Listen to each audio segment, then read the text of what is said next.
Hey everyone, welcome back to RealGolfersTalk.com. I am Jason. I am your host. What it is, we're going to go into the rounds of the RBC Canadian Open, which is pretty good. There's some good golf being played. There's some guys that got to open my beer here. Excuse me. Take a sip. Why not? Hey, you can't talk about sports if you're not drinking beer, alright? It's not manly. You're not a fucking man if you're not drinking a beer while talking about sports. It's just not, it's not right. Oh, good stuff. So, round one kind of got cut off on coverage because there was a lot of rain. It had a big rain delay, so I didn't really want to go into round one a whole lot. All I know is that Brandon Hagee and Hudson Swafford were tied for the lead after round one there, so they both had good rounds. But that's all I want to bring up there, because again, didn't really see a whole lot because the coverage was mostly gone because it was rain delay. So I don't want to talk about something I didn't really get to see. But round two, I watched it, I checked it out, got to see a lot of good stuff. And even though I didn't get to see these two guys' rounds, the guy leading the tournament right now is Martin Flores. I didn't get to see it. It was morning coverage, before they had any kind of golf on TV. But Martin Flores shoots 66, back-to-back 66s. He's a 12 under par and leads the tournament by one. So again, a guy you don't expect to be there. We see this almost every week. We see a guy that you don't expect to be there, and then you kind of wonder, hey, is he going to be able to, make a move on Saturday and then Sunday and be able to hold off? We'll see that tomorrow, if he's able to make that kind of move and keep himself on the top of the leaderboard going into Saturday, or going into Sunday, excuse me. Moving day is such an important day for golfers and everything. I mean, how do you know what's happening? You don't. I mean, you got to watch it. You got to watch these guys come out, they play, and this was so hard every week. Whatever they're thinking the first couple rounds, when they go into the weekend, it's just like the complete opposite. They're like, oh wow, I played 6 under both days. Martin Flores, right? 2 66s in a row. Oh, I'm 12 under par, blah, blah, blah. And then all of a sudden he starts playing different. And hopefully that doesn't happen. Hopefully he can keep it going. But, I mean, to be honest, we probably expect to see that, because, again, we see so many times guys get up there and then they falter. So we'll see how he handles the situation on moving day. And then you got Matt Every, who we haven't seen on leaderboard in a long time. He's 11 under par and or tied for second. Shoots a 68, good score.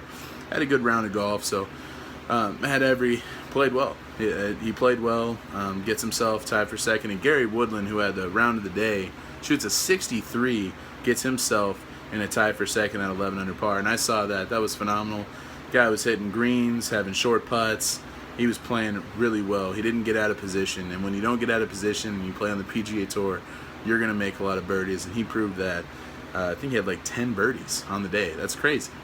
So really good round of golf for him. And then in four, there's a four-way tie for fourth. And of course, Vijay Singh, the ageless wonder. Holy crap. He's 10 under par. That's insane. I mean, Vijay's won here before, but just, again, you just don't think about Vijay Singh when you're talking about leaderboards and stuff like that. You're not thinking Vijay Singh, but there he is, 10 under par. And then you got Kevin Chappell, who's won this year. Really helped himself out, and he's played more consistently. Obviously does really well here. He's 10 under par. And Ruffles, a guy that we don't even really know about, is 10 under par, shoots a 67. Again, what would he do on the weekend? And it's really exciting to talk about these guys, because, again, I just love the knowledge of the game, how they handle the pressure. I love to see that kind of stuff. And then you got Charlie Hoffman, who, again, we all expect to be on the leaderboard. This guy has just come out and just played so well for a long time now, and it's just, wow, like a couple years in a row, he just continues to play well week in and week out. So that's really good. And then you got Jonathan Vegas, 9 under. He won last year, so that's nothing new to see him. Obviously, he likes his golf course. So, I mean, that's the leaderboard right there. And maybe not a lot of names you expect to be there. The only person that was in the top 5, and it wasn't in mine, but in the top 5 for Vegas was Charlie Hoffman. So it makes sense. He's always on leaderboards. For other notables, Adam Hadwin, he's one I picked. He missed the cut, so obviously that didn't work out. my Canadian pick didn't work out.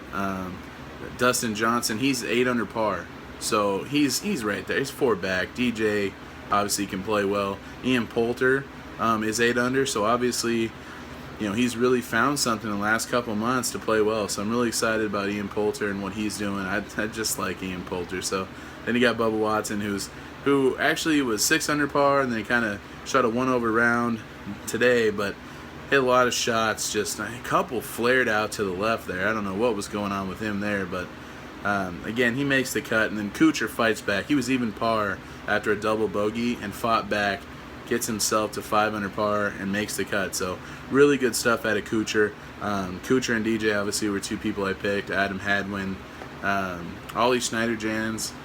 He made the cut, but again, is he really going to make a move? We'll see. He's in the middle of the pack, and he's like 6 under, 7 under, something like that. So he's there. It's not like it's impossible, but you know, these guys, who knows? Who knows who's going to do what nowadays?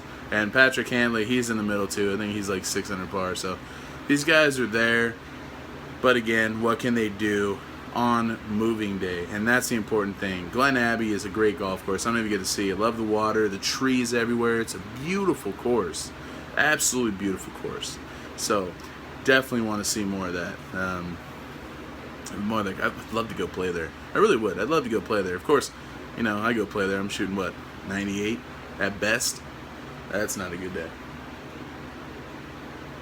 But golf's getting really interesting from the perspective of who's going to make the playoffs. There's a lot of guys. Even Bubba Watson, right on the, he's like 124 and you have to be in the top 125. I mean, wow. There's a lot of guys really fighting for spots, and like, even though they're not big names, and like some of them are, but most of them are just guys really trying to fight to get in there, keep their card going to the playoffs. It's really exciting to watch that, to watch these guys fight to get into the playoffs, and it's just awesome. It's all of this is what's exciting, because you're not just watching the leaderboard, you're also watching, hey, who are these guys are going to keep their card, who's going to make the playoffs. I mean, you never know. A guy from 160 right now could make it all the way to the Tour Championship and win the Tour Championship. So there's a lot of sleeper guys out there, and this is the time that you like to see when a guy has to turn it on, can they turn it on? And there's a lot of guys that end up faltering, and there's a lot of guys that end up just putting on the gas pedal.